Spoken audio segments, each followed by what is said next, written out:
রাজধানীর কুড়িল এলাকায় eurozone garments মালিককে গতকাল থেকে অবরুদ্ধ করে রেখেছে শ্রমিকরা। সেখানে উত্তেজনা বিরাজ করছে। আমাদের সহকর্মী মাসুদুজ্জামান রবিন এ বিষয়ে খোঁজ খবর রাখছেন। রবিন, শ্রমিকদের এই বিক্ষোভের কারণ কি, মূলত কি নিয়ে বিক্ষোভ, সেখানকার পরিস্থিতি জানাবেন আমাদের। ইউরোজোন গার্মেন্টসের মালিক কেজি মোর্শেদ উনি গতকাল ঠিক দুপুরের পর গার্মেন্টস শ্রমিকদেরকে ডেকেছিলেন এবং ডেকে বলেছেন যে তার এই গার্মেন্টসটি তিনি বিক্রি করে দিতে চান এবং সেই জন্য তিনি কিছুদিন বন্ধ রাখতে চান। ঠিক তারপর থেকে শ্রমিকরা ক্ষুব্ধ হয়ে ওঠেন এবং তারা মালিক পক্ষের কাছে দাবি করেন যদি গার্মেন্টস বন্ধ হয়ে যায় কিংবা আপনি বিক্রি করে হস্তান্তর করেন, সেক্ষেত্রে শ্রমিক অধিকারের যে দাবি সেটি হচ্ছে 3 মাসের জন্য একটি বেতন ভাতা দিতে হবে এবং রানিং মাস যেটা চলতি মাস সেটারও বেতন পরিশোধ করতে এবং অন্যান্য ভাতাটি পরিশোধ করে তবেই আপনি বিক্রি করতে পারেন বা গার্মেন্টস বন্ধ করতে পারেন। Innovation for smarter life.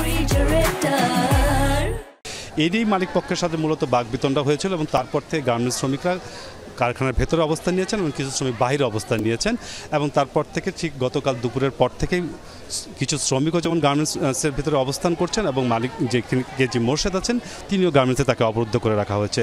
পরিস্থিতি এখন যেটু শ্রমিকরা দুপুরের পর থেকে সেখানে অবস্থান করছিলেন তারাও বের হননি এবং কিছু শ্রমিক বাইরে আছেন তারাও আর এই গার্মেন্টসের ভিতরে ঢুকতে পারছেন না এবং এই উত্তেজনাকর পরিস্থিতি নিয়ন্ত্রণে রাখার জন্য এখানে পুলিশের সাথে সাথে সেনাবাহিনীর বিভিন্ন সদস্যরাও এখানে এসেছেন এবং তারাও এখানে কর্ডন করে রেখেছেন যাতে কোনো রকম আইন শৃঙ্খলা পরিস্থিতির বিঘ্ন না ঘটে, শ্রমিকরাও যেন উত্তেজনা না হয়। এবং তারা বলছেন যে তাদের যে কমান্ডিং অফিসার আছেন তিনিও মালিক পক্ষের সাথে কথা বলছেন, এখানে শ্রমিক প্রতিনিধিরাও আছে এবং এখন যে মুহূর্তে তারা বলছেন যে তারা আশা করছেন যে কিছুক্ষণের মধ্যে হয়তোবা মালিক পক্ষ এবং যিনি সেনাবাহিনীর কমান্ডিং অফিসার আছেন তিনি বলেছেন আমাদেরকে যে তিনি সাংবাদিকদের এসে জানাবেন যে সর্বশেষ পরিস্থিতি কী।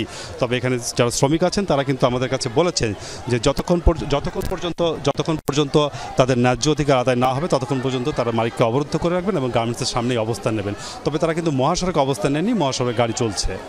বৃষ্টি বিস্তারিত জানাচ্ছিলেন। ধন্যবাদ রবিন।